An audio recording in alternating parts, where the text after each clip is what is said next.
لڑکیاں جو کہتی ہیں کہ شادی کے بعد بہت کام کرنا پڑتا ہے سسرال میں انہیں بتانا چاہتا ہوں کہ جب حضرت فاطمہ رضی اللہ تعالی عنہا شادی کر کے آئیں تو آپ کے پاس ایک لونڈی تھی جن کا نام تھا جناب فضہ۔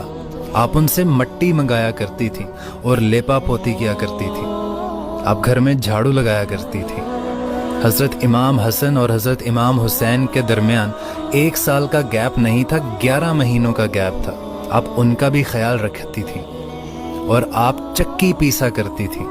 وہ چکی پیسا کرتی تھی تو آپ کے ہاتھوں میں چھالے پڑ جاتے تھے، اور جب یہ سارے کام ختم ہو جاتے، رات ہوتی، تو آپ حضرت علی رضی اللہ تعالیٰ عنہ سے پوچھتی کہ اگر مجھے اجازت ہو تو میں اپنے رب کو راضی نہ کر لوں؟